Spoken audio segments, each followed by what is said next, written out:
향후한 시장에서는 10년 동안은 방위비 지출이 계속적으로 늘어날 것이다. 수주에 대한 모멘텀은 대표적으로 등에 업고 갈 수 있는 섹터가 아닐까. 폴란드 쪽으로 대박 수주 소식이 나왔어요. 네. 그래서 이게 터져주면서 이제 줄줄이 수주들이 다시 한번 좀 시장에서 나올 수 있겠구나. 미국 같은 경우에도 지금 유럽 쪽에다가 이제 GDP 대비 5%는 방위비로 써야 된다라는 이런 압박의 카드를 이야기를 했기 때문에 우리나라가 침투할 수 있는 확률들이 더 올라간다라는 부분은 엄청난 재료가 아닐까라고 생각을 하고 있습니다. 현지 생산이 가능한 구조를 갖고 있는 기업인가 가장 큰 키워드였다라고 생각을 하고 있고. 예민수의 경제토크 이지스탁 이지은 대표님과 함께 2026년에 방산은 어떻게 될 것인지 얘기하겠습니다. 2025년 상반기에는 뭐 대단했잖아요, 방산이. 네. 그죠? 정말 그때는 방산을 가지고 있어야 하나 에어로스페이스, 뭐 현대 로템, 그죠? 이런 종목 가지고 있어야 수익이 나던 구간인데 하반기에는 반도체 에너지를 뺏겼고요. 네. 내년에 그래도 기대감은 있어요, 그죠?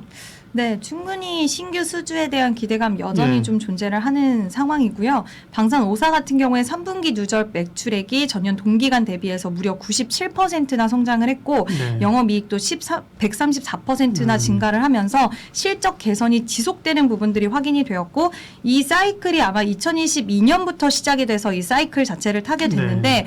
이게 전세적으로 지금 전 세계적으로 방산 사업을 더 확장하는 분위기잖아요. 뭐 러시아, 우크라이나 종전과 상관없이. 그리고 이제는 시장이 한 4년 정도 종전 이야기가 나오다 보니까 정말 종전을 해야 하는구나라고 느낄 정도로 이제는 좀 그런 분위기도 형성된 만큼 이제 해소가 되기 참 어려운 글로벌 지정학적 리스크 분위기인 것 같습니다. 그래서 향후한 시장에서는 10년 동안은 방위비 지출이 계속적으로 늘어날 것이다 라는 이야기가 나오는 만큼 수주에 대한 모멘텀은 대표적으로 등에 업고 갈 수 있는 섹터가 아닐까라고 생각을 하고 있습니다. 네.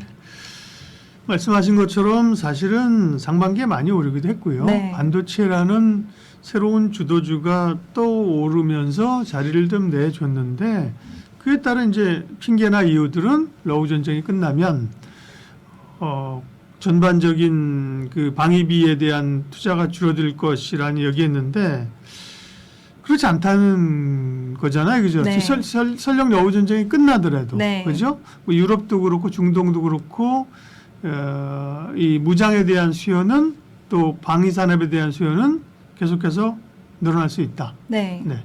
오늘 또 하나 에어로스페이스에서 폴란드 쪽으로 대박 수주 소식이 나왔어요. 네. 그래서 규모가 4.8조 원 정도 되는 규모이기 때문에 이와 관련돼서 시장은 한동안 좀 방산 수주가 약간은 주춤했거든요. 그렇죠. 네. 근데 이게 다시 한번 터져주면서 이제 줄줄이 수주들이 다시 한번 좀 시장에서 나올 수 있겠구나라는 심리들을 발동을 시켰고 지금 하나 에어로스페이스는 또 어저께 투자 경고도 해제가 되면서 수급적으로도 우호적인 환경이 마련될 수 있는 그런 부분들이 발생을 했기 때문에 결국 10년 동안 방위비가 지출이 늘어난다라는 부분과 그리고 특히 유럽 지역 그리고 중동 지역 이쪽에서 방위비 지출이 상당히 늘어날 거라고 하더라고요.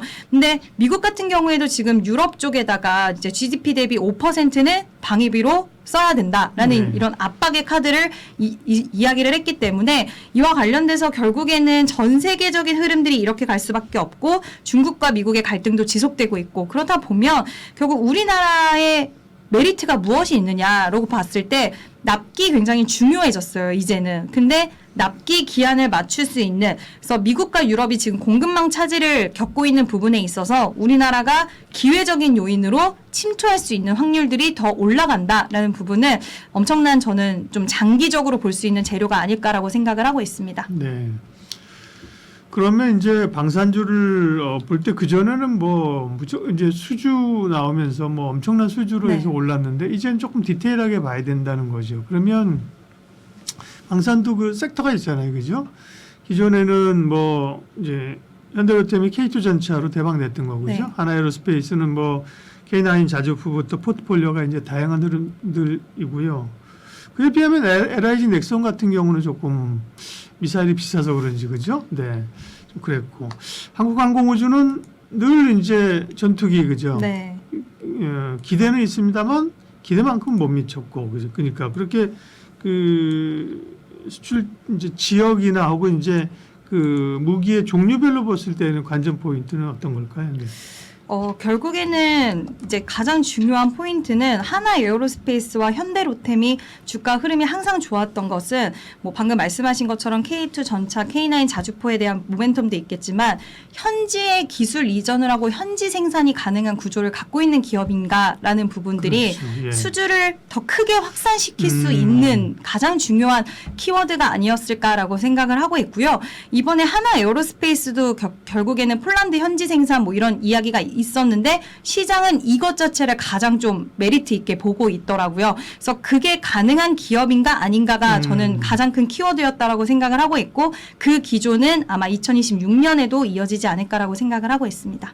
네, 그렇죠. 이제 그 현지에서 탱크 같은 경우도 폴란드에서 자체적으로 이제 생산하는 걸 계약을 한 거잖아요, 네. 그죠? 그걸 그 국가도 우리 한국산을 사는 게 아니라 자체 생산할 수 있다라는 기대감으로 국민들을 설득하고 네. 그렇죠, 그걸 사고 그러면 이제 계속 또 그에 따른 뭐 MRO 같은 그죠? 네. 수요도 있을 수 있는 겁니다. 그러네요. 탱크나 뭐 K9 자주포 이런 거 갈 수 있는데 사실은 뭐 비행기 뭐 그다음에 뭐 미사일 이런 거를 현재 생산하기는 좀 어려운 측면이 있네요. 네. 그죠? 네. 그런 쪽에서 말씀하신 것도 중요하고요. 지역별로는 미국은 어려운 거고 그러면 유럽 그다음에 새로 또 오는 건 중동. 네, 유럽이랑 네. 중동, 아태 지역 이렇게 좀 네. 보고 있는 것 같아요. 예. 아태 지역들도 사실은 우리가 뭐 전투기 같은 경우죠. 엊그저께 그거 아시죠? 그 캄보디아 분들이 그 대사관 앞에 가지고 저 외교부 앞에서 데모했잖아요. 그게 태국하고 캄보디아는 국경 분쟁이 최근에 있었는데 네. 태국이 우리가 판 그 카이에서 판 T-50 그거 가지고 폭탄 떨어져 자기 나라 공격했다고 그죠? 네. 그 기사는 사실 좀 슬픈 얘기고 아픈 얘기지만 한편으로 투자자 입장에서 보면 이게 우리나라 전투기가 팔려서 영향력을 발휘하고 있구나. 이렇게도 또 볼 수 있는 거예요. 네.